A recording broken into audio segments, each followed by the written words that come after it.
On March 22, 2020, the World Health Organization declared the outbreak of COVID-19 a global pandemic. Since then, the rhythms of everyday lives have been interrupted and our definitions of normality upended. The pandemic has further deepened social inequalities and has had a drastic impact on global immobilities. Governance institutions are both shaping pandemic responses and being reshaped by them. How are people coping with this sudden shift in life?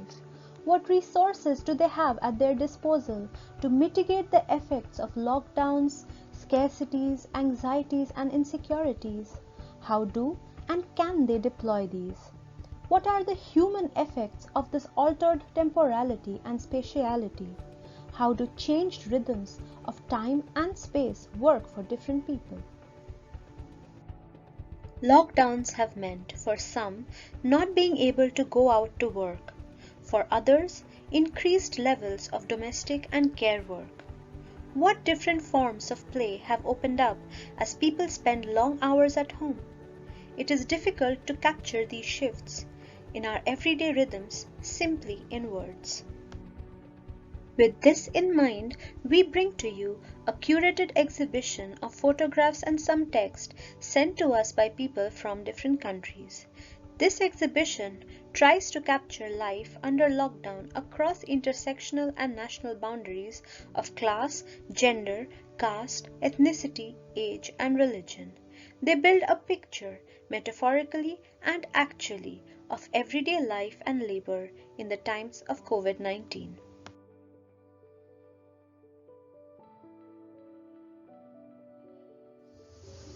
With the beginning of the COVID-19 induced lockdowns across the globe, photographs of places bereft of people flooded the internet.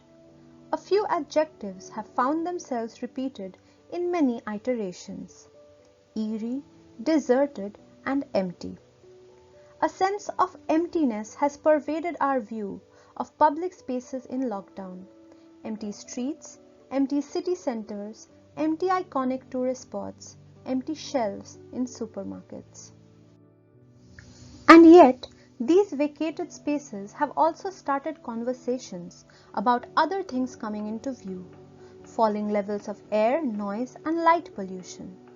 Breathing is easier, bird song can be heard, and the stars are brighter at night. Spaces are also being used differently. Terraces, yards, gardens are being used to exercise, socialize at a distance, and celebrate festivals.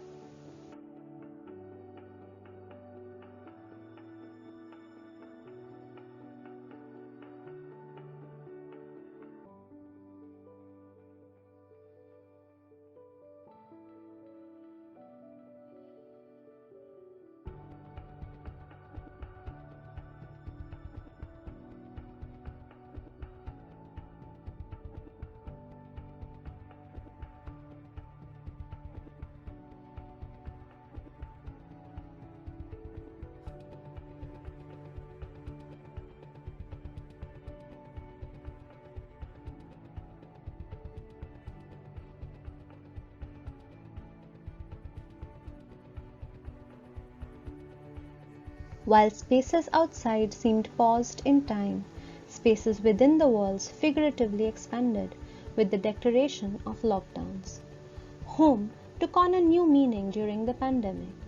Practically overnight, millions of office workers around the world transitioned to couches, kitchen tables, and makeshift desks in their own homes, often merging childcare and other responsibilities with professional life. Home working became the new normal. Space became necessary to manage this new normal. The home in the lockdown has grown into a multi-use space, even more so than before, as families use the same room for work, school, exercise, and relaxation. At the same time, the pandemic has also brought the stark inequalities in working life to light. Not everyone has had the ability or the privilege to work from home, and many, from hospital staff to those who earn their livelihood on the streets, faced dangerous new threats during the pandemic.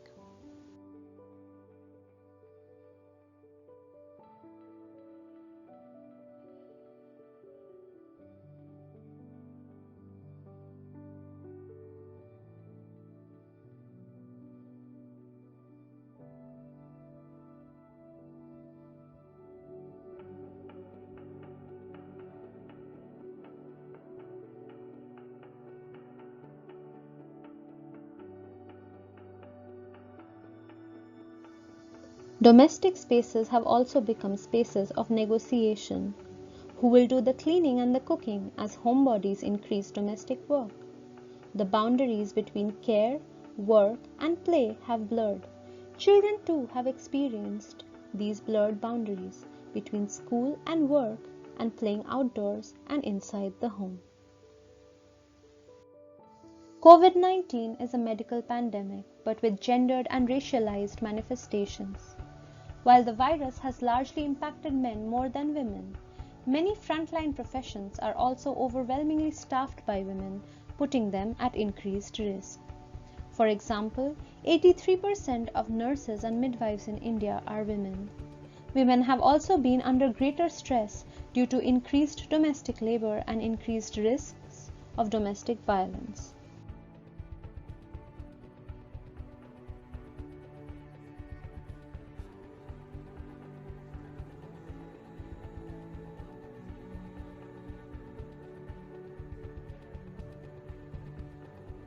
Lockdowns and the extended isolation have taken a toll on people's mental health across the globe. Simultaneously, according to the WHO, critical mental health services have seen a disruption or pause in 93% of countries around the world during the pandemic. In times like these, leisure and play have become potent tools of self-care. Masks, although a requirement in many places, have become an opportunity for creative expression. Trends to keep fit and exercise from home in the lockdown have become popular. While leisure is not a privilege afforded to all, for those able, the lockdown has provided unique ways to express themselves and support each other.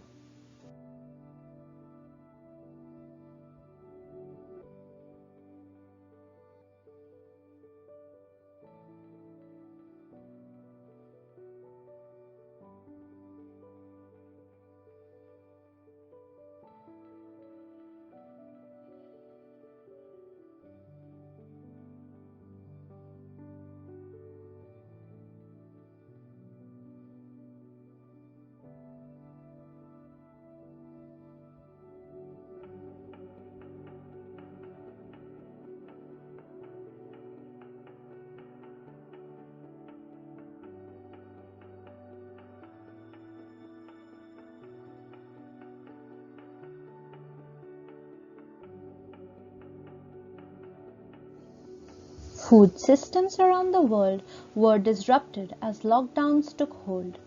Some could procure and consume food safely despite a lack of certain items in socially distanced markets. However, this required others to face new dangers in the face of COVID-19. Farm workers continued to work long days with little personal protective equipment. Residents of rural areas went hungry with no work, no pay, and no public transportation to markets. Hunger continues to be a rising threat on the horizon as COVID-19 undermines food systems around the world. As India went into lockdown without any warning, thousands of daily wage earners were left without an income and in numerous cases, a home. As Delhi activist Harsh Mandar heard from many, "I won't die of corona. Before that, I will surely die of hunger."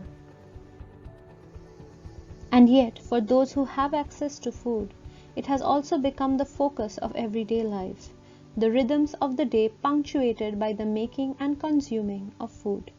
Cooking, eating, and displaying to the world what has been cooked and eaten became a reminder of health and succor and a source of intimate bonding, creative exploration, and healing.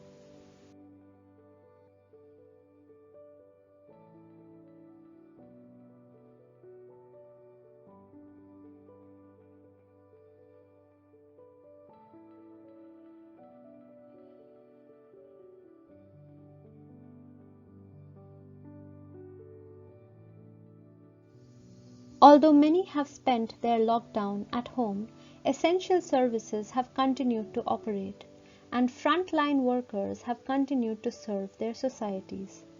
They have faced new challenges every day in a world drastically changed by the pandemic. Emergency service numbers have registered a spike in violence against women and girls. Emergency service workers have been called to care for and comfort sick members of society and deal with the tragic loss of human life. While people in lockdown continue to show moral support and appreciation, governments and healthcare systems around the world have fallen short of protecting essential workers adequately. In most countries, frontline healthcare and emergency workers were found to be at a disproportionately higher risk of contracting COVID-19.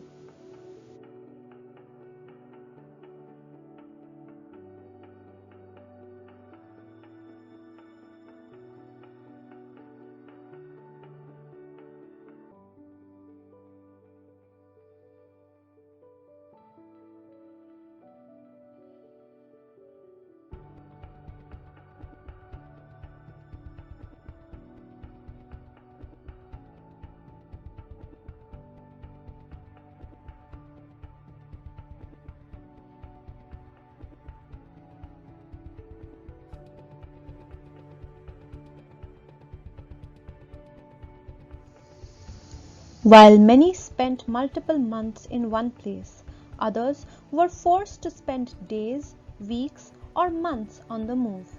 In India, thousands of people were forced to return home or assume a life on the move in search of a livelihood. These dislocations have also been cyclical and disruptive. Months after the lockdown, many workers returned to cities to face hardships and confusion in a fragile economy worsened by the pandemic. Over 130 nations have turned to migration management tactics that have put asylum seekers, refugees, stateless people, and migrants in particularly risky and uncertain situations. Such restrictions threaten access to work, healthcare, and livelihood for many. Furthermore, for people on the move living in camps and informal settlements with limited access to protective gear, hygiene, and sanitation resources, social distancing and other COVID-19 protection measures have been hard to practice.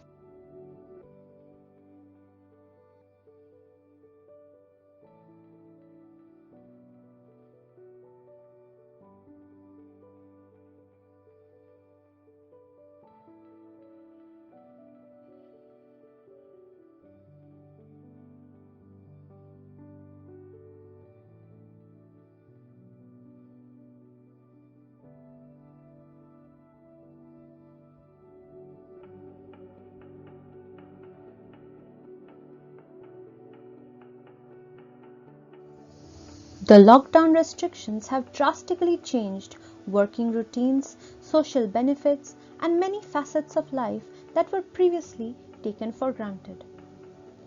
In other ways, the lockdown has spurred a search for justice in previously stagnantly unjust situations. While some of our lives experienced an abrupt pause in pace with the lockdown, societies in already existing ongoing conflicts saw an exacerbation of crisis. The rapid unilateral action from governments in response to COVID-19 has also been used to justify violent and authoritarian governance strategies. Tear gas in India, police shootings in Kenya, and degrading treatment by police in the Philippines, for example, have become defining moments since the outbreak. Such actions threaten the fabric of democracy and normalize undemocratic responses to crises.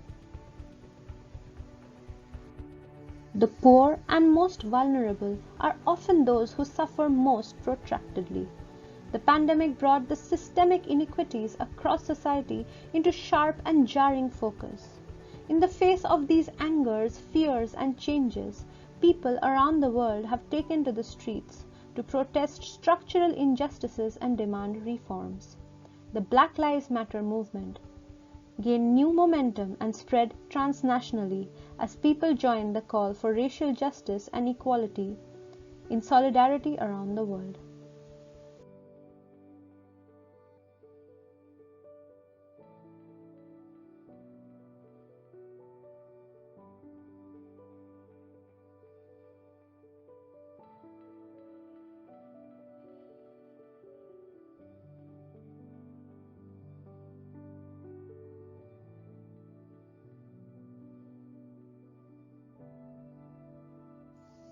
As societies emerged from the first lockdowns, their residents came to terms with the new normal, which has varied dramatically from community to community. In some places, mask wearing and socially distanced life has become quickly adopted and accepted. In other places, the new normal has forced citizens to leave home or return in search of a new livelihood once again. Individuals have eagerly but cautiously returned to some of the pre-pandemic routines. Grooming and intimate labor at the end of the first lockdowns came into high demand as people addressed quarantine hair and other privileges unavailable during the lockdown. Through it all, there is a shared acknowledgement that there will be no possible return to the old normal as we knew it of a pre-pandemic time.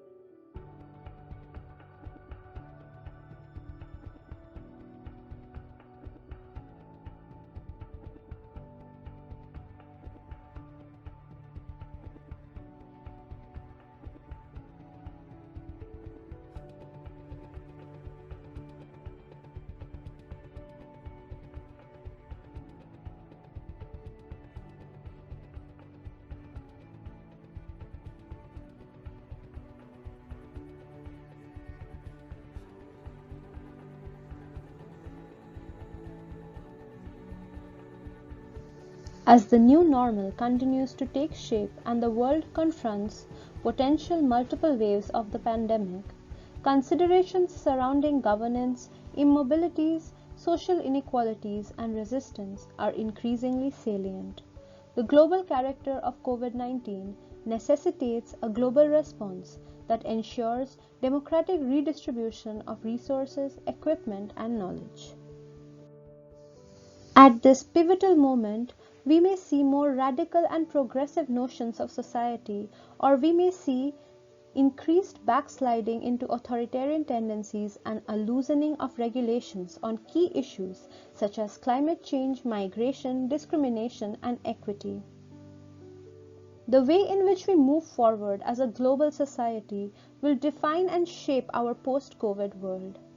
As countries across the globe experience consecutive waves of COVID-19 and new lockdowns, the Wicked Everyday in Lockdown project continues the conversation.